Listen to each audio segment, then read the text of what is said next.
और मिंग दोनों को किस करता हुआ देखकर वहाँ से चला जाता है। सिचुएशन बहुत ज्यादा ऑकवर्ड हो चुकी थी क्योंकि ये दोनों की फर्स्ट किस थी और दो ही तो बहुत ज्यादा शर्मा जाती है। फोटो बूथ में होने की वजह से दोनों की फोटो भी क्लिक हो जाती है। दो ही तो बाहर निकल जाती है लेकिन गुआन उस फोटो को अपने पास रख लेता है। गुआन भी बाहर आकर अपनी पावर्स को चेक करता है जो फ्लिक्स कर रही होती हैं, यानी कि अब वो काम भी करने लग गई थी। दोबारा से दोनों मिंग का पीछा करते हुए उसके घर के पास पहुंच जाते हैं। जैसे ही मिंग की मॉम उससे पूछती है साइकियाट्रिस्ट के पास क्यों नहीं जा रहे हो, तो मिंग कहता है कि क्योंकि मुझे साइकियाट्रिस्ट की जरूरत नहीं है और दोबारा से मेरे लिए कोई और साइकियाट्रिस्ट मत ढूंढना। वहीं दूसरी तरफ डीमन को अपनी पावर की काफी टेंशन हो रही थी क्योंकि उसकी पावर धीरे धीरे फ्लिक होने लगी थी और दोही को लगता है कि वो सारा ब्लेम दोही के ऊपर डाल रहा है और ऐसे ही दोनों के बीच में झगड़ा शुरू हो जाता है। और वहीं मिस्टर पार्क डीमन का सामान लेकर आते हुए होते हैं जहाँ उनका सामना मिशन से हो जाता है। दोनों बस एक दूसरे को घूरते रहते हैं और इसी तरह बहस स्टार्ट हो जाती है। डीमन का सामान बहुत ज्यादा था जिसे देखकर दोही को तो गुस्सा ही आने लग जाता है और वो कहती है कि ये मेरा घर है, कोई धर्मशाला नहीं जो कि तुम सब कुछ उठा कर ले आए हो। इसमें जो भी तुम्हारे काम की चीजें हैं उनको रखो, बाकी सब कुछ निकाल दो। गुआन जब अपना सामान बाहर नहीं निकाल रहा होता तो दोही गुस्से में आकर उसे ही बाहर निकाल देती है। गुआन कहता है कि क्या सच में शादियाँ ऐसी होती हैं। वही मिशन भी दोही को बता रही होती है कि अब लग रहा है कि तुम्हारी शादी हो चुकी है और जैसे ही दोही उन्हें बोलती है कि लगता है आपको ज्यादा ही एक्सपीरियंस है, तो मिशन कहती है कि हाँ क्योंकि 5 साल पहले ही शादी कर ली थी, लेकिन इसके बारे में किसी को कुछ नहीं पता। ये सुनते ही दोही और भी ज्यादा शॉक हो जाती है। वहीं अपना बेचारा डीमन मिस्टर पार्क के साथ अपना सारा सामान लेकर पार्किंग में बैठा हुआ था। दोही की कॉल का वेट कर रहा था जो कि उसके पास आ भी जाता है, लेकिन डीमन तो अब नहीं एटीट्यूड में होता है और कहता है कि मैं घर वापस नहीं आऊंगा जब तक तुम मुझसे सॉरी नहीं बोली थी। सियोक भी वहाँ पर दोही से मिलने के लिए पहुँचा होता है, जिसके बाद वे दोही से मिलकर कहता है कि उसने गुआन के बारे में काफी सारी इन्वेस्टिगेशन की है, जिसमें उसे सनविन फाउंडेशन के 1977 वाली पिक्चर में गुआन की एक फोटो मिली है, जिसका साफ मतलब है कि उसका बैकग्राउंड कुछ ठीक नहीं है और वो शायद तुमसे कुछ छिपा रहा है। लेकिन दोही बात संभालते हुए कहती है कि ये तो गुआन के ग्रैंडपा की फोटो है, यानी कि वो बिल्कुल ही अपने ग्रैंडपा जैसा लगता है। दूसरी तरफ सैरी को दिखाया जाता है जो बहुत ज्यादा दुखी होती है और फ्लैशबैक से हमें ये पता चलता है कि जब सैरी छोटी थी उसका रिलेशन अपने घर वालों के साथ अच्छा नहीं था। वो सैरी को पैसे कमाने के लिए भी भेजा करते थे, बट एक बार डीमन वहाँ पर पहुँच जाता है क्योंकि उसने 10 साल पहले सैरी के डैड के साथ में सोल कॉन्ट्रैक्ट करके उन्हें 10 मिलियन दिए थे, जो कि उन्होंने सारे के सारे शराब में ही उड़ा दिए और इसलिए गुआन उनसे उनकी सोल लेने के लिए पहुंचा था। लेकिन वो तो गुआन को ही काफी ज्यादा उल्टा सीधा बोल रहे होते हैं। गुआन की चुटकी बजाते ही उनकी सोल निकलकर उसके पास आ जाती है और वो वहीं मर जाते हैं। जैसे ही गुआन वहाँ से जा रहा होता है तो सैरी अपने आप को लेकर जाने के लिए भी कहती है, लेकिन गुआन कहता है कि मैं ऐसा नहीं कर सकता। तो सैरी भी कहती है कि मैं जल्दी आपको ढूंढ लूंगी, भले ही आप डेविल हो लेकिन मेरे लिए तो आप एंजल हो क्योंकि आपने मेरी जान बचाई। सीन शिफ्ट होता है और प्रेजेंट टाइम में दिखाया जाता है।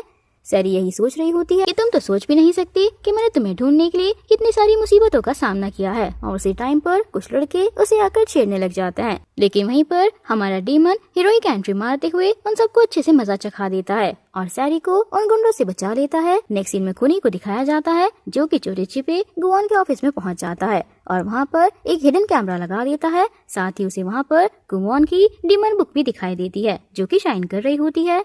वो उसे चुरा कर वहाँ से ले जाता है। यहाँ गुआन भी अपने पावर चार्ज करने के लिए दोही के घर में आता है, लेकिन दोही को ऐसे अंधेरे में बैठे हुए देखकर वो तो काफी ज्यादा डर जाता है। जिसके बाद दोनों हाथ पकड़कर एक ही बेड पर लेट जाते हैं। यहाँ दोही का गुस्सा भी थोड़ा शांत हो चुका था। दोनों के दोनों बातें करते करते कब सो जाते हैं कुछ पता ही नहीं चलता। जैसे ही मॉर्निंग होती है गुआन प्यार से दोही को देख रहा था और जैसे ही दोही अपनी आंखें खोलती है गुआन अपनी आंखों को बंद कर लेता है। दोही उसे देखने लग जाती है, फिर दोनों साथ में अपनी आंखें खोलते हैं और ऐसे ही प्यार से एक दूसरे को देखते हैं। लेकिन इस टाइम पर उन्हें एक शॉकिंग न्यूज मिलती है। आर्टिकल के जरिए ये पता चलता है कि सब जगह ये वाली न्यूज वायरल हो रही है कि मैडम जॉय का खून किसी और ने नहीं बल्कि दोही ने किया है, क्योंकि इससे सबसे ज्यादा फायदा दोही को ही होने वाला था क्योंकि सारी की सारी जायदाद तो दोही के ही नाम है। और इस न्यूज से सियोक, मिशन, दोही और डीमन सबके सब परेशान हो जाते हैं। लेकिन दोही जानती थी कि ये सब कुछ किसी और ने नहीं बल्कि सुकमिन ने ही किया है, इसीलिए वो मौका पाते ही ट्रांसफर होकर सीधा सुकमिन से मिलने के लिए पहुंच जाती है। सुकमिन इसे एक्सेप्ट करते हुए कहता है कि तुम्हारी वेडिंग के लिए मुझे इससे अच्छा गिफ्ट कुछ और नहीं मिला। दोही को काफी गुस्सा आने लग जाता है और ये बोलकर वहाँ से जाने लगती है कि मैडम जॉय ने एक बार बिल्कुल सही कहा था कि उन्होंने शैतान के बच्चे को जन्म दिया है और ये सुनते ही सुकमिन को बहुत गुस्सा आता है और वो दोही जैसे ही जा रही होती है वो पीछे से फायरिंग कर देता है, लेकिन वो गोली साइड में चलाता है जिसकी आवाज सुनते ही सीधा गुआन वहाँ पर आ जाता है और दोही को संभाल लेता है। दोनों फिर सीधा उसी रिपोर्टर के पास पहुँच जाते हैं जिसने ये न्यूज वायरल की थी और उसे वहाँ से उठाकर एक बैंक में ले जाते हैं, क्योंकि ये सब कुछ उसने पैसों के लिए ही तो किया था। पुलिस भी वहाँ पर पहुँचने वाली थी, इसलिए रिपोर्टर बहुत ज्यादा डर जाता है। उनसे सॉरी बोलते हुए सारे आर्टिकल को डिलीट करने के लिए बोल देता है। और फिर जैसे ही डीमन को ये पता चलता है कि उसकी डीमन बुक गायब हो चुकी है तो वो काफी ज्यादा घबरा जाता है। दोनों के दोनों ऑफिस पहुंच जाते हैं, जहाँ पर दोही कहती है कि मैं भी उस बुक को पढ़ना चाहती हूँ क्योंकि मैं एक डीमन के साथ रहती हूँ और मुझे भी तो उसके बारे में सब कुछ पता होना चाहिए। ये लोग ये सारी बातें ही कर रहे होते हैं जहाँ खूनी ने हिडन रिकॉर्डर के थ्रू उनकी सारी बातें सुन ली होती हैं। वे जान जाता है कि गुआन एक डेविल है, जिसके बाद वो धीरे धीरे करके सारे डीमन बुक को पढ़ लेता है और उसे गुआन के सारे राज मालूम हो जाते हैं। गुआन भी यहाँ पर अपनी सुपर पावर का यूज करके सारा ऑफिस छान लेता है, लेकिन उसे वहाँ पर कुछ भी नहीं मिलता। उसके बाद ये दोनों सैरी की परफॉर्मेंस देखने के लिए चले जाते हैं, जहाँ सैरी तो उन्हें देखकर काफी जेलस हो जाती है, लेकिन फिर वे सोचती है कि मैं क्यों जेलस हो रही हूँ, ये कौन सा रियल कपल है। सैरी वहाँ पर जिस तरीके से डांस कर रही थी, गुआन को अपने सपने वाली उस लड़की के बारे में सब कुछ याद आने लग जाता है। वे भी कुछ ऐसे ही डांस करती थी जिससे कि गुआन भी थोड़ा सोच में पड़ जाता है। सैरी आकर उससे अपनी परफॉर्मेंस के बारे में पूछती है तो गुआन बिना कुछ बोले ही वहाँ से चला जाता है। बाहर आती ही वो पेंटिंग से सेम वही गर्ल दिखाई देती है, लेकिन यहाँ पर हैरानी की बात तो ये होती है कि वहाँ एक नहीं बल्कि दो लड़कियाँ मौजूद थी। फिर माफिया वहाँ पर पहुँचता है और जैसे ही डीमन अपनी पावर का यूज करके उन्हें मजा चखाने की कोशिश करता है, उसकी पावर काम नहीं करती, इसलिए वो वहाँ से भागने का प्लान बनाता है। लेकिन माफिया गुंडे वहाँ पर आकर डीमन को ही बॉस बोलने लग जाते हैं, क्योंकि वो भी उसकी तरह शक्तिशाली बनना चाहते थे। इसलिए वो कहते हैं कि प्लीज आप हमारे बॉस बन जाइए।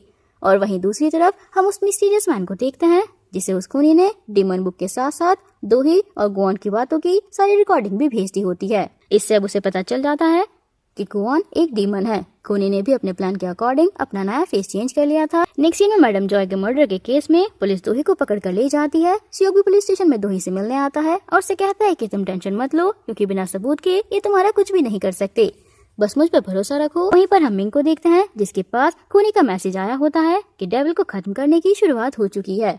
और यहाँ पर जैसे ही गुआन को ये पता चलता है कि दोही को पुलिस पकड़ कर ले गई है, वो भागता हुआ उसके पास उसे बचाने के लिए जाता है, लेकिन उससे पहले ही खूनी जिसने अपनी शक्ल चेंज कर ली थी वो आकर डेविल पर हमला कर देता है। गुआन तो सिर्फ दोही का नाम ही पुकारता रह जाता है, जिससे दोही को भी कुछ फील होने लगता है।